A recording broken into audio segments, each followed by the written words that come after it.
All right. You want to get good at social media. You know you need to utilize social media to grow your business. And you know the only way to compete with AI is to have a personal brand. You came to the right place. For those of you who don't know me, my name's Anton. I built some of the biggest personal brands in the world, and I have made my clients over $100 million in online sales through their social media. So I say that all to say to let you know that I have credibility, and because I have credibility, you can listen to me on this topic. I'm not an expert on many things, but I am an expert on some things, and those things I tend to talk about. So I'm going to start focusing more on business in my content because that's really what I'm best at. I've also been advised by the religion gods that I should not talk about Christianity so much because I'm still new. So there's definitely some truth in that. For the most part, I'm not really here to teach you theology, but what I can point out is deception pretty easily. And the reason I can do that is because I spent over 10 years of my life in the New Age kind of circles and had some radical spiritual experiences that brought me to Christ. And over the past 10 years, even though I was in deception, I did build multiple successful businesses. I sold a company, and I've been running a social media agency for 9 years. Fast forward to today, I only work with Christian entrepreneurs. I really teach them how to win this game of business. I think a lot of spiritual people in general, they shy away from mastering business or succeeding more because they think somehow it's unspiritual. And I actually would argue it's the exact opposite. I think a lot of people use that as an excuse to just honestly justify laziness and to gain their significance in other ways by being like, look how spiritual I am, or how Christian I am, or how religious I am. And I just think that's a flawed model. Sure, some people are called to the spiritual life in a deeper way. I'm personally not. I'm called to influence people directly. I'm called to show people that they can have, be, and do more in their life, and they can do that in a Christian way. And there's nothing wrong with achievement. There's nothing wrong with wanting to impact people at a higher level. There's nothing wrong wanting to reach more into the secular kind of marketplace and shed your influence. And that's what I've done my whole life in different ways. But now I'm doing it in a very Christian way, which I'm excited about because I spent a decade of my life helping really bad people influence millions and make hundreds of millions of dollars. And it's really cool now that I am helping Christians make more money. I'm helping Christians impact more people. I am helping Christians build a business of their dreams. And maybe that can be you. So in this video, I'm going to be talking about why you're not succeeding on social media and how you can succeed on social media. This is the most important decision you can ever make for your business. It's the most important decision you can ever make for your future. It's the most important decision you can ever make for your children's future. And it is the only thing, at least that I'm aware of. And of course, I have a bias because this is the world I've known. But it is the only thing that I am aware of that is going to be the thing that will fight against AI. It's the only thing. So if you are an entrepreneur or you have a desire to be an entrepreneur, you can't decide not to be on social media, period. Like, there's nothing else I have to say there. So if you're serious about succeeding, you have to learn this game. Now, I'm going to talk about the first thing of why you're not succeeding on social media. I'm going to say it very directly. You're not trying. Like, you're genuinely not trying. You don't post, you overthink, you plan, you know you need to do it, but you distract yourself. And instead of creating content, you just spend hours a day consuming content. So if you want a nice little reframe, take the time you spend consuming to be a creator. It's that simple. People be like, oh, I don't have time to make content. Yes, you do. Let's do a little experiment, okay? Go to settings on your phone, settings, okay? Then type in screen time. My daily average, 3 hours. Ew. We're going to go to see, let's see if you can get this in here. Oh, come on. There it is. Okay, so go to that there, see all apps and website activity, and then go to week. This is going to show you how much time you spend per week on your phone. I believe in the principle out of sight, out of mind. So I actually created this widget on my home screen that shows me how much time per day I'm spending on my phone. Now, I also do work on my phone, so I have a little bit of an excuse, but it's a poor excuse. Even then, I go to great lengths to block my apps. I use an app called Opal. I have it right here. I pay $100 a year. I'm not sponsored by them, but I do this so my apps can lock and there's nothing I can do about it. This is because I am a high achieving person and so are you. Your phone is literally stealing your life. And I don't like things that steal things. That's just doesn't feel right to me. So I'm going to take charge of my focus. I'm going to take charge of my energy. I'm going to take charge of my attention and put blocks in place because, even though I'm super disciplined, I still sometimes lack discipline. Okay, so I say that all to say that your phone is a tool, but for most people, it's a weapon, and it's a weapon that's keeping them in a state of limitation. It's a weapon that's keeping them in a state of distraction. And when you're distracted, you can't possibly leave your mark on this world. You can't possibly make a difference. You can't possibly help people. You can't possibly serve at the highest level because you got dopamine brain and brain rot, and you're just so weak, you can't do anything about it. So I'm aware of my weaknesses. So what I do is I put in systems that help me combat these things. All right. So the first reason you're not succeeding on social media is simply because you're really not trying. You are outsourcing all of that extra energy and attention to consuming other people's content, other people's business, other people's messages, which isn't a problem if it's educational, if it's something uplifting and valuable in your life. But for the most part, most of the stuff online is garbage. All right. That's just the truth. Most of it's garbage. And that garbage is stealing your life. So I'm here to give you permission to take your life back. Like, you got to make a decision today. Like, you know what? I'm done over consuming, and I'm going to go from being a consumer to being a creator. All right. And I want to be a creator so that I can impact people with my voice, with my message, with the truth I have to share. Something of value to give, hopefully. It's probably all of you, if you're listening to this channel. I would imagine most people who consume my content are Christians, so they have something meaningful to contribute. But I would argue most people are not doing it at the highest level because of whatever limiting beliefs they have going on in the background. Now, to get a little bit more practical, if you are posting on social media, if you do use social media to grow your business and you're doing these things, I'm going to give you some of the biggest things I've learned in helping my clients generate over $100 million in the past 9 years through my company, and really how I did it and how you can do it too. So I think the first biggest thing people don't do in social media is that they do not niche down. I was just having a meeting with a potential client of mine, and he was telling me, all the things he wants to do to grow his personal brand. And, he wants to help men, become more masculine and rooted in biblical Christianity. He wants to help men learn how to sell better, because that's a really powerful skill he has. It's helped him generate consistently $30,000 per month. And he essentially wants men to become the best versions of themselves. And I said, Mike, this is all great. And I think you can do all of those things. But if you want to stand out on social media, you have to become known for something. And he was like, well, what do you mean? I was like, well, you just listed off all of these things. And there really is this overarching theme you have, which is to help men transform their life. The problem is there's so many people with that exact message. So if you want to become known, you have to choose a very, very specific lane. So after a lot of conversation, about an hour-long conversation, we arrived at, he's going to help Christian men quit smoking weed in 90 days. That's going to be his thing. And what I want you to take from this is that notice how specific that is. Like, that is a niche, and then you ingrain this in your brain. The riches are in the niches, and there's nothing wrong with being rich. And when I say rich, that is a relative word that is different for everybody. If you have 10 children, being rich is probably close to like $600,000-$700,000 per year. If you're a single dude and you live on your own, like myself, being rich to you is probably like $200,000 per year. Rich is completely relative. For other people, their standards are a little bit different. Rich for them is multi-millions.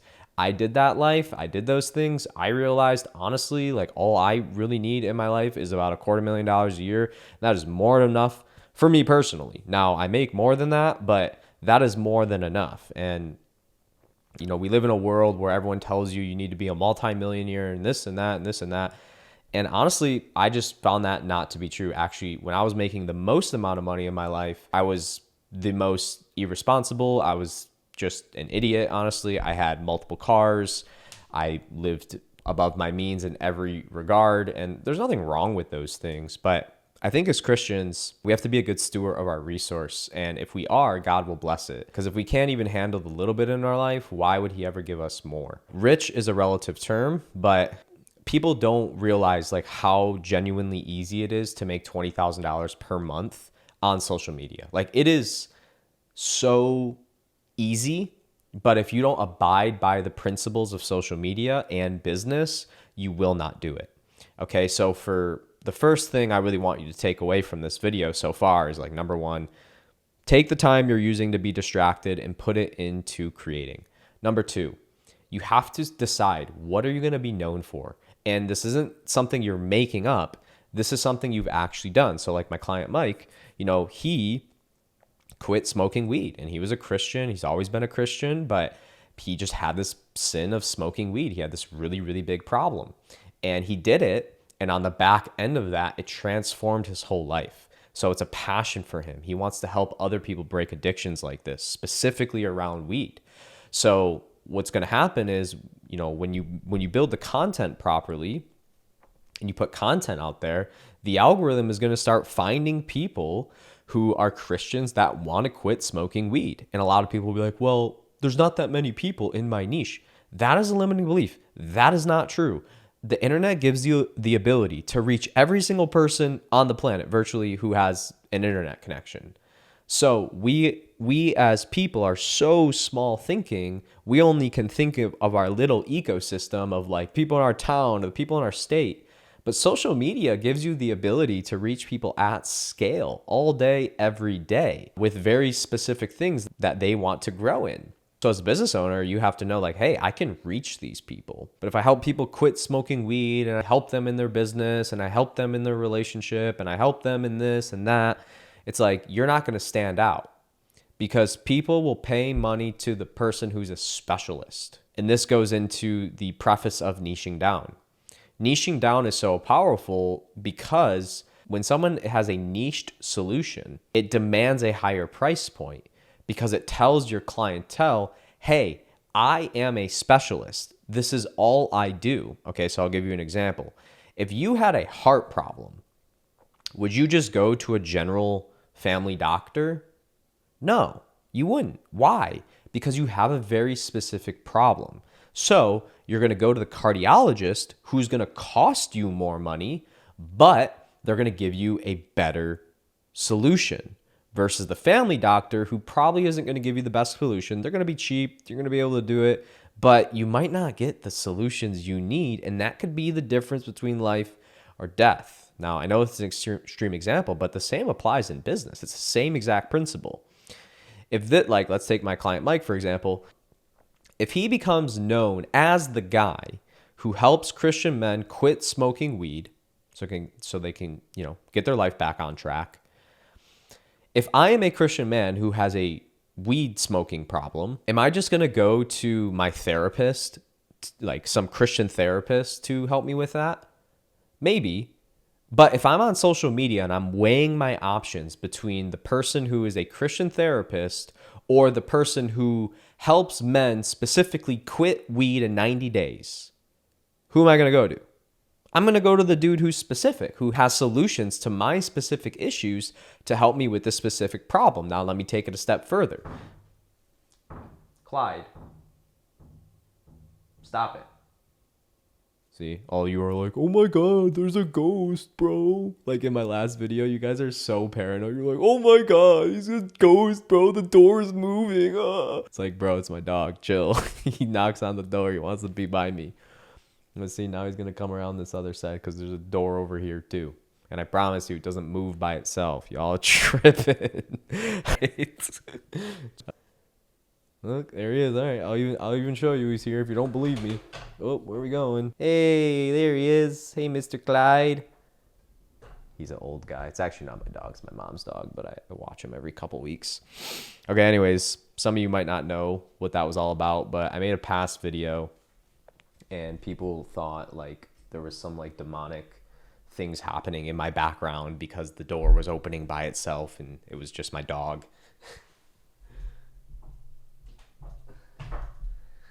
Y'all are tripping. That doesn't happen in Catholics' households because we get home blessings to prevent these things.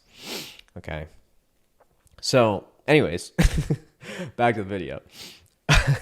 So to draw this point home, let's look at it like this. If we have the Christian therapist who helps everybody, or we have the person who helps Christian men quit weed in 90 days, if to work with the Christian therapist, let's say it was like $1,000 for, I don't know, 5 sessions, or to work with the Christian coach who helps men get off weed, maybe for 5 sessions, it was $3,000.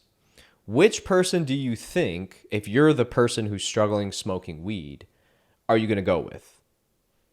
The answer is obvious. You're going to go with this person over here, the specific person, the specialist.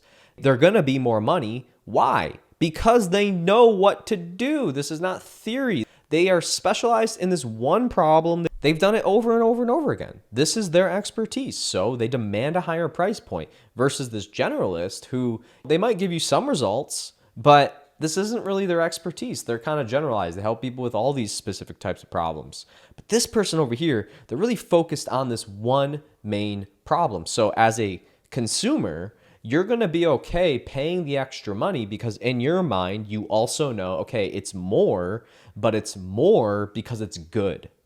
That's the difference. It's probably going to work. That's why it's expensive. But if you're a serious customer and you're somebody who genuinely wants to quit smoking weed, this is a big deal. So you might as well go to the specialist. And this is essentially what happens when you have a personal brand. You become a specialist in certain categories of life, and this allows a couple things. Number one, it allows you to make more money. People in the Christian world, they get terrified of like when you say the word money. That's a them thing. Money is neutral, honestly. It's super neutral. God doesn't care if you're rich or poor. Like he wants your heart, right? But for some reason, this topic of money, especially when you bring Christianity in that conversation, people get all funny. And that's just their own limiting beliefs. And I just don't abide by things like that in my life. I think a lot of times people give meanings to things that aren't true. And this is one of them big time. And because of that, they can't help their family at a high level. They can't donate to their church. They can't build monasteries. They just live a very average life because they have a very, very poor and negative relationship with money, where I don't see it like that at all. I think money is a tool and it should be in the hands of people doing good in this world. But unfortunately, it's most of the times it's in the hands of, people who don't really have good intentions because they know how to play the game of the business at the highest level and they're the best marketers, so they make the most money. And my whole thing is like, yeah, let's take those principles and help Christians do it. It makes a lot of sense in my mind. Anyways, so number one, you're going to make more money. And number two, which is also really important, is that you're going to actually be able to scale faster. Okay, now when you hear that, you're going to say like, what do you mean? Well, there's really 2 ways to scale a business. Number one is you can get more customers. That's what most people do. But there's actually a second way to scale a business that most people don't ever think of, and it's to raise your prices. Why does that allow you to scale? Because you're scaling on price versus scaling on quantity. So let me give you this framework. So you could get 2 customers paying you $5,000, or you could get 1 customer paying you $10,000. So you do the same amount of work, but you get double the pay. Okay, so this is actually my preference in scaling businesses. Reason why, it's easier. Genuinely, it's easier.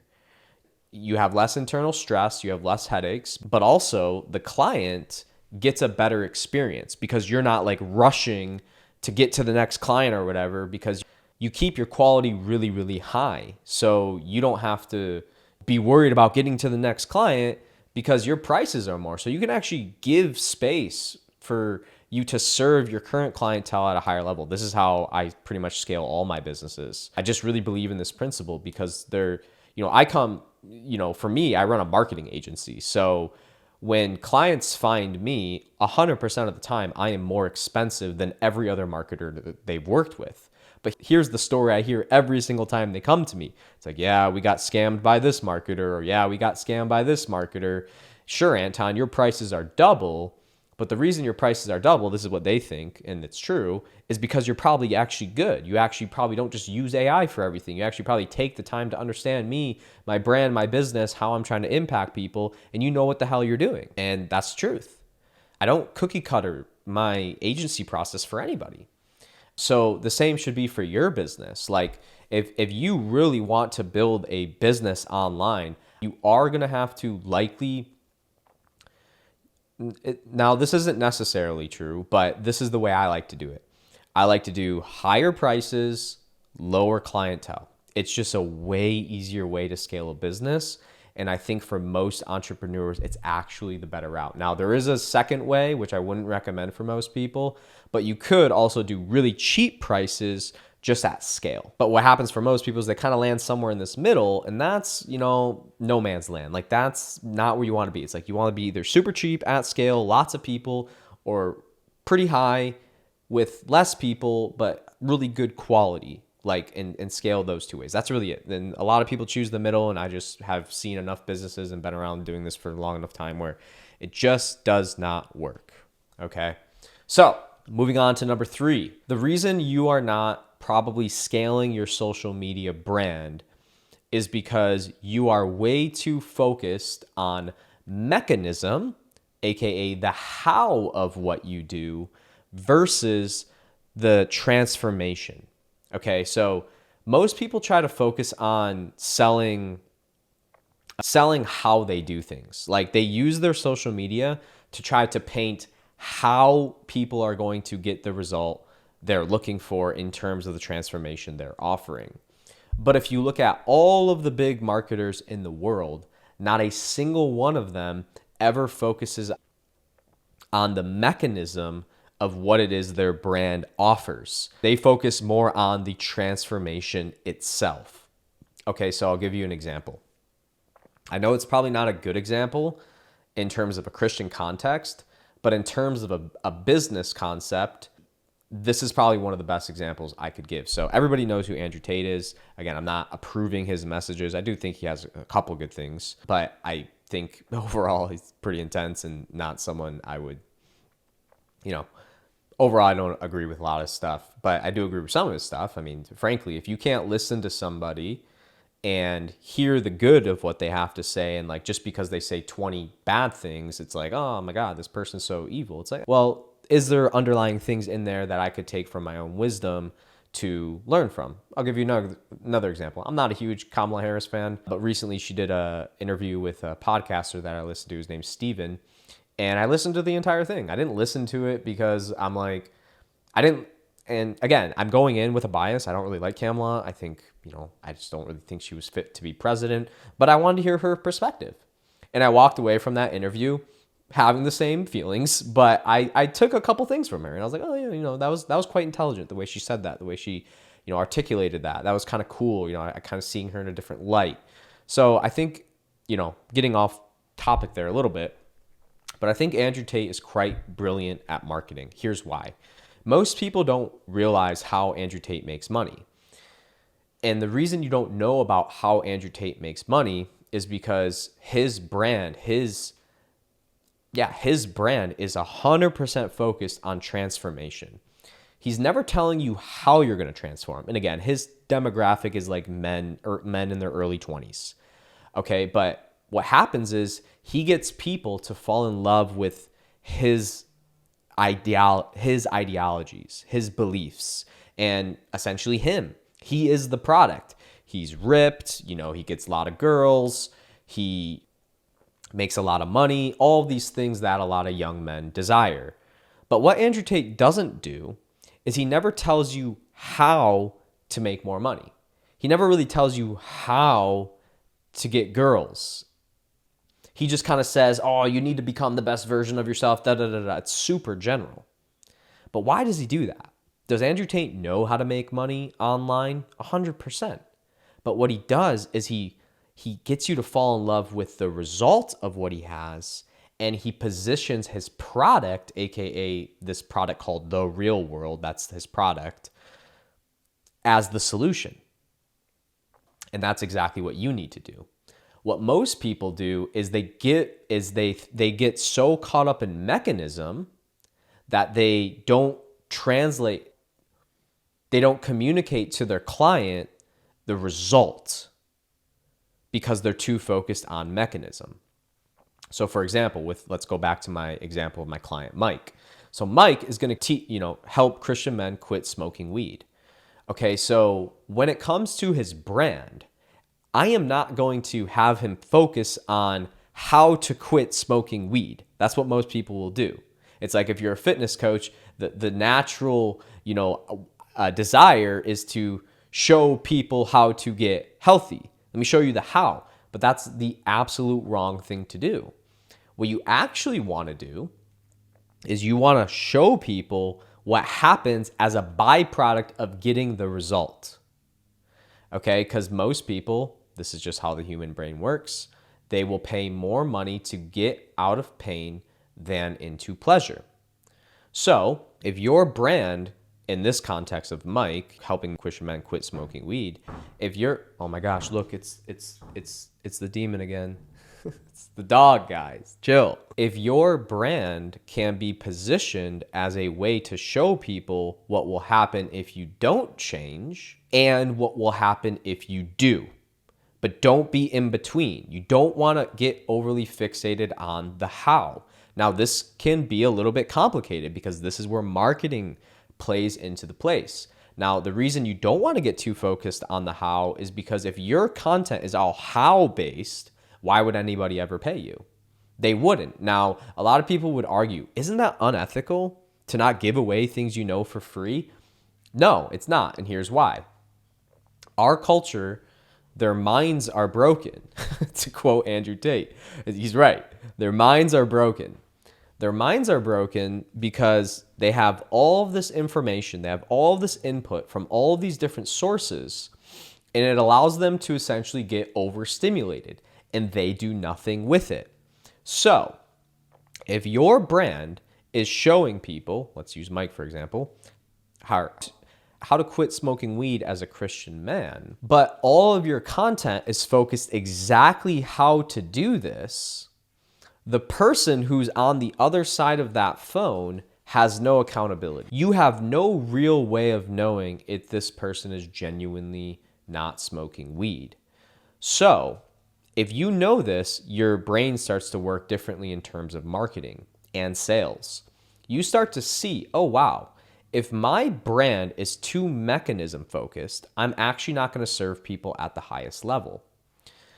Social media is essentially just like top of funnel. It's getting people's attention, it's getting people into your world, it's getting people to follow or to subscribe, but your offers should be the thing that actually allows them to transform. Because you have to know as a marketer, hey, if I put my best stuff out there, the reality is most people aren't going to do a thing with it.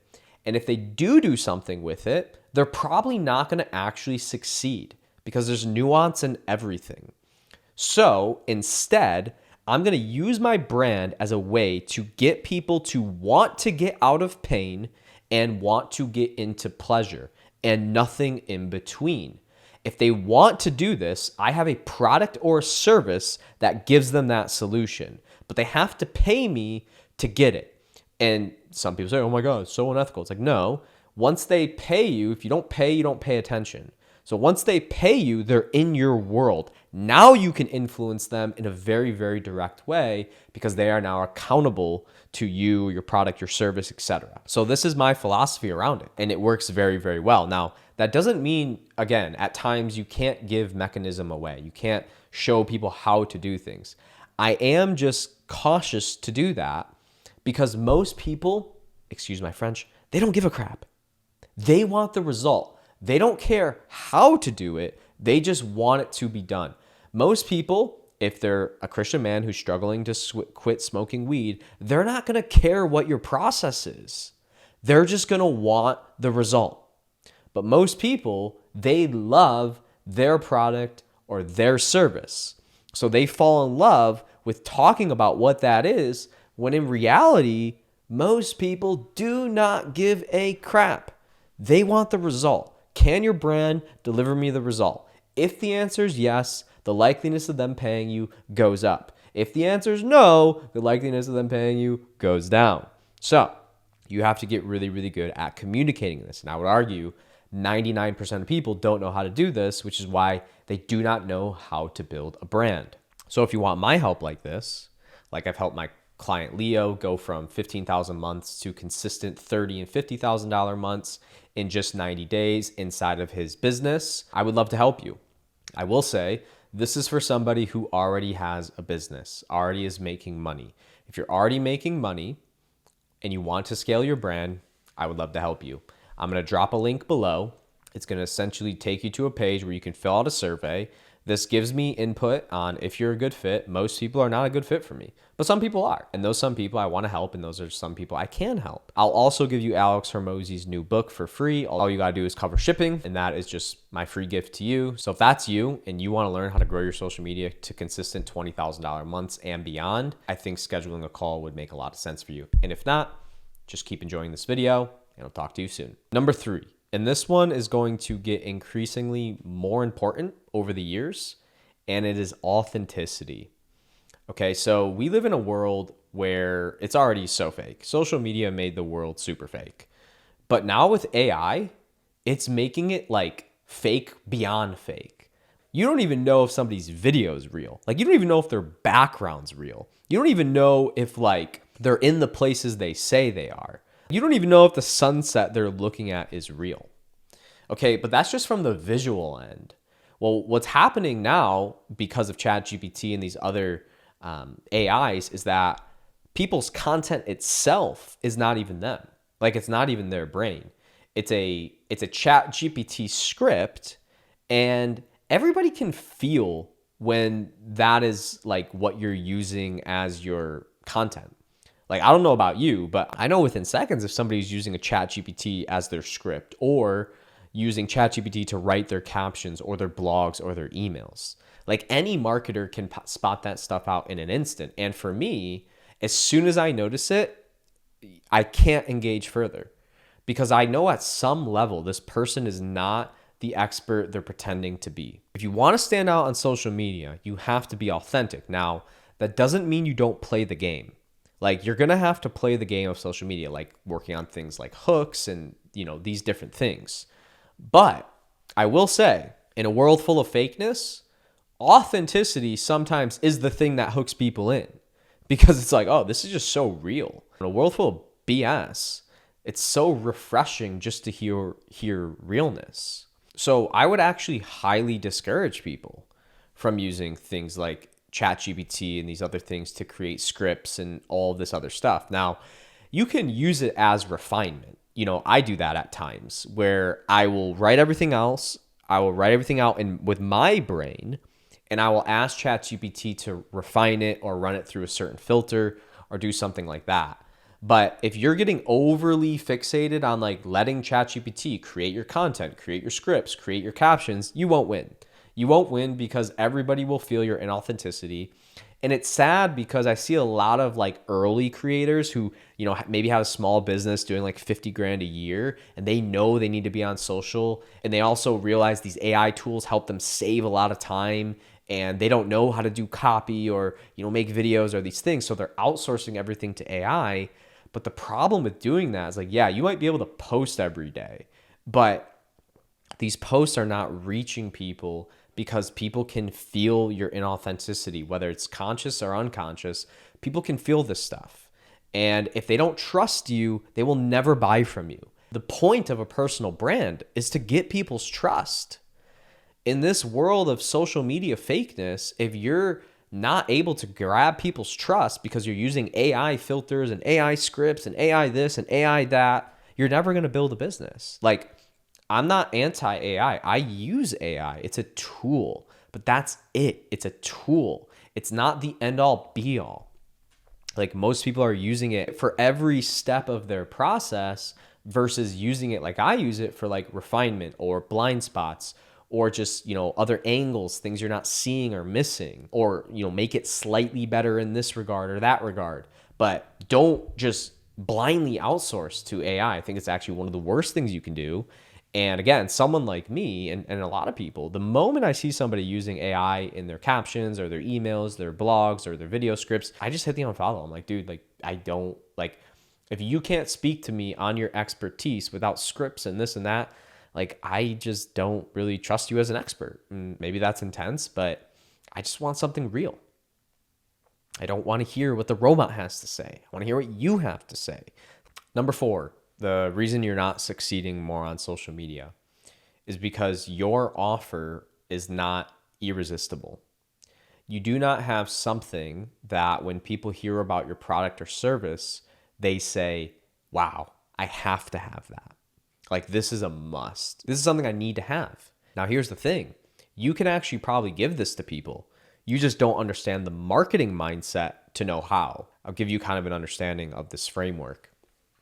Let's take my social media company, for example. My social media company costs a lot of money to work with me. So what I do is I give people 2 things. Number 1, I give them an irresistible offer. And an irresistible offer has certain things attached to it. So I'll give you what that is. Number 1, like, what is it you're promising? What is going to be the transformation that occurs as somebody working with you? So in the case for me, I'm going to help people get to consistent $30,000, $40,000, $50,000 months inside of their business with their personal brand. Okay, so that's a big offer. Now, that's not the only thing that entails irresistible offer. I actually have a clause where I give them a risk reversal.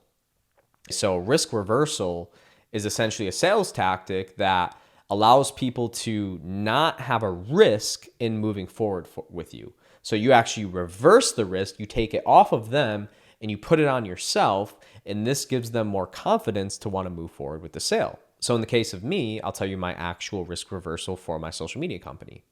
So the first month, there is a big onboarding fee. The first month is almost double what the monthly retainer is. And the reason why is because I personally have to do a ton of work to get this person in a position of becoming an authority in their niche. It takes a lot of time. It takes a lot of research from my end. And there's a lot of things I have to do there. So I charge almost double the first month. And what I tell them is I say, hey, look, this is what the contract entails. This is the price, yada, yada, yada. The first month is this.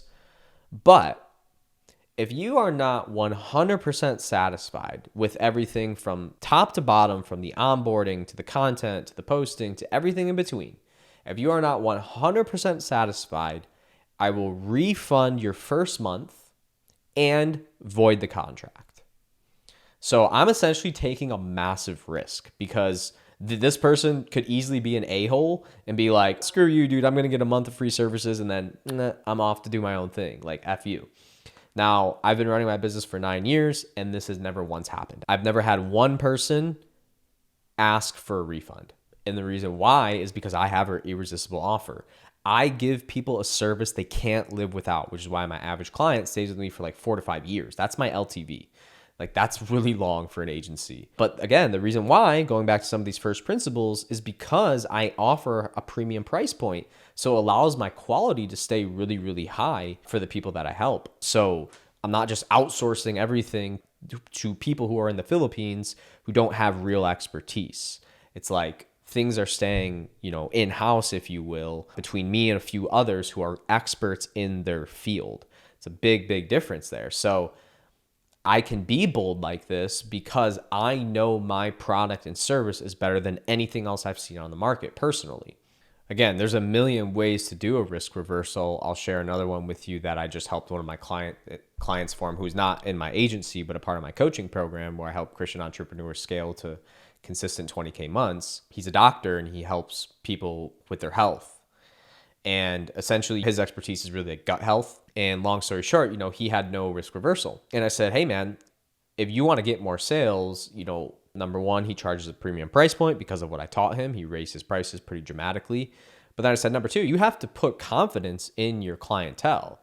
And again, you can only do this if you have a genuine solution. Like, I'm not telling you to lie to people. This is only stuff you can actually deliver on. And I would argue most people aren't good at business because they don't really have good offers. They don't have something that transforms people's lives. Like, they don't build a business. And if they do have that, the only reason they don't have more clientele is because they don't know how to advertise, which is the next step. But really quick, I told them, I said, hey, look, like what you should be telling your clientele, people who want to move forward, but maybe they're a little sticker shocked because your prices are high or whatever, you have to say, hey, look, we're going to put in a game plan for you.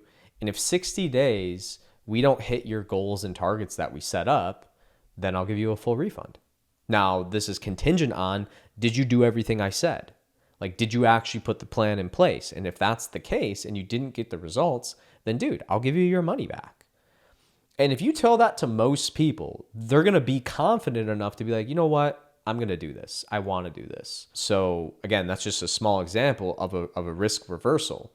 But a risk reversal, like, it's not a matter of if I should do this, it's a must. Now, another part of an irresistible offer is like, what is the transformation? That is the irresistible offer. So if you want a formula to help you calculate what a irresistible offer entails, it's this. Really simple. It's called the value equation. So value equals dream outcome times perceived likelihood of achievement.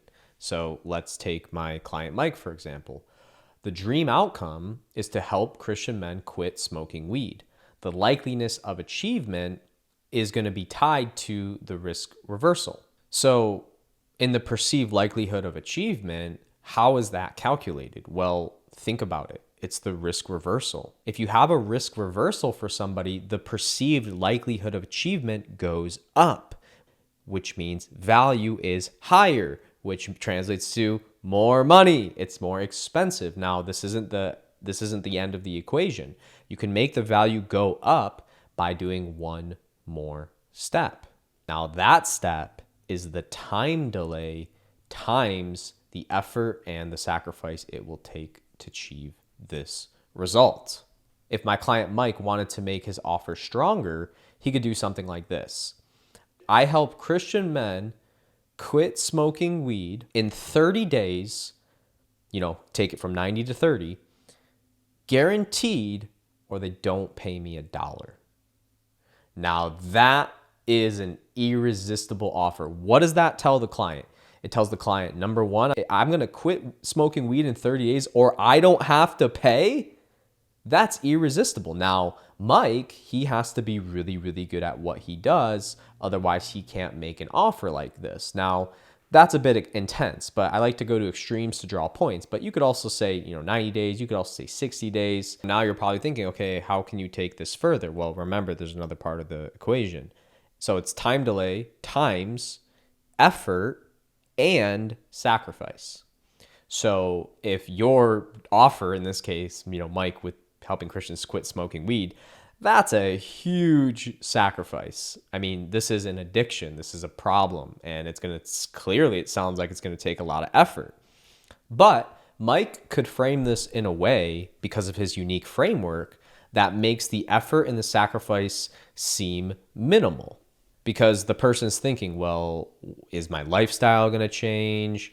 Am I going to have physical withdrawals, mental withdrawals? Am I not going to be able to relax? Whatever the reasons are, people are afraid to quit smoking weed. So the way he would kind of frame this is that he could say something like, I help Christian men quit smoking weed in 30 days without experiencing any withdrawal effects or minimum withdrawal effects.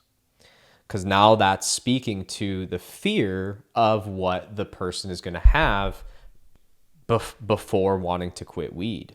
So you might be saying, well, Anton, is that true? I don't know. That's something you, as the business owner, has to decide. You have to look back on your testimonials in the past and your unique way of delivering it. If you have done this in the past, you can recreate that pattern. This isn't his real offer. We're just starting working with each other, but it's going to be something in this direction. I already know that based off our meeting the other day. When you start to understand this, you start to say, okay, this is what building a real brand online entails. And the very last one. So you can have all of these things in place that I just talked about, but if no one knows who you are, you're not going to make money online. Like, that's just the reality of it. So how do you get people to know who you are? How do you get people's attention? You have to advertise. And there's really only 3 ways that I know of that you can online advertise. Okay, number 1, which is, in my opinion, the most important, is you have to make content on your organic social media that gets people attention. If you don't do that, you're never going to be able to sell. And if you can't sell, you can't make money. And if you can't make money, you don't have a business. Okay, so you need to know how to get people's attention through social media. Important distinction, the content that you're making actually has something to do with what it is you sell and not some stupid dance that gets you a lot of views, but has nothing to do with your business. Okay, so number one is organic social. Number two, Facebook ads. A lot of people know they need to advertise and they need to run ads, but they waste a lot of money or they don't know how to do it efficiently because they didn't do step one, which is organic social. I don't even touch paid ads for most of my clients within the first year, because the first year is all about building depth, building organic, going viral organically, going viral, semi-viral to a niche-based following, versus just like running and spending tens of thousands of dollars on Facebook ads hoping you get leads. I don't believe in that. So what I do is I build the base first, and then I use the data from the base that we just built to inspire what we do on the ads. And then when you do that, running ads becomes like putting $2 in and getting $6 back, or putting $1 in and getting $4 back. Just becomes a game. But again, most people never unlock that because they skip step one and they try to go step two. Okay, so I'm not going to go into these things because it's a little bit more nuanced, but just the general overview. And then number three is outreach. So, when people come into your content, so when people follow you, for example, and they start engaging with your content, you can directly DM them, start a conversation, see if they're qualified, get them on a sales call, move them into your thing. But again, you can't do 2 or 3 if you haven't done 1. So you have to do 1 right, and then 2 or 3 become naturally easy. But again, most people, they don't ever put in the work to do these things. So these are some really powerful strategies. But the reality is most of you're just going to listen and you're not going to do anything with this. I would highly, highly encourage you to go back, pause the video, see how you can make the value equation in your business, do these things. What's your niche? What are you gonna be known for? How can you be more authentic? How can you really decide, 2026 is right around the corner. And I'm telling you, personal brand is only going to become more important.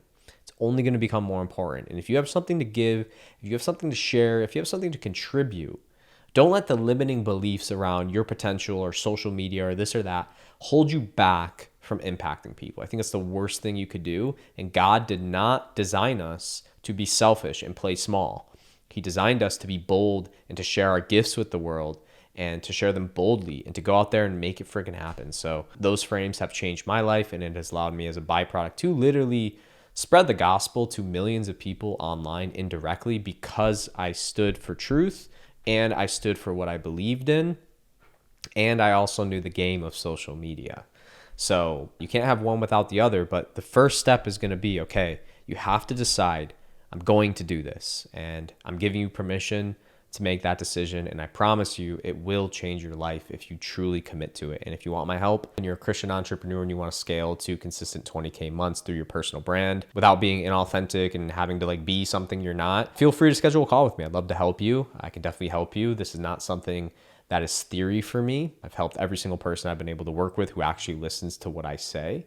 And if you want me to do this for you inside of my agency, you can also book a call. I would have to imagine most people who are listening to this are probably not that person, but there might be a few of you who actually have a big, six or multi-6-figure business and you want to go to millions. I'd love to help you. I've done this more than once. And, these are just a couple of the strategies I would apply in your business, but it's a lot easier when you actually have somebody doing it for you versus just, left to do this on your own. So if that's you and you want to schedule a call, feel free to click the link below. And if not, you can enjoy Alex Hormozi's book for free. Just pay $10 for the shipping and handling. And if neither of those work for you, no worries. You can consume my content. I have a lot of good content that can definitely help you move the needle in your business. And if not, I'll see you on the next one. God bless. So yeah, I hope this helped you. I would love to help you in this process. You can book a call. And if not, no worries. See you on the next one. God bless.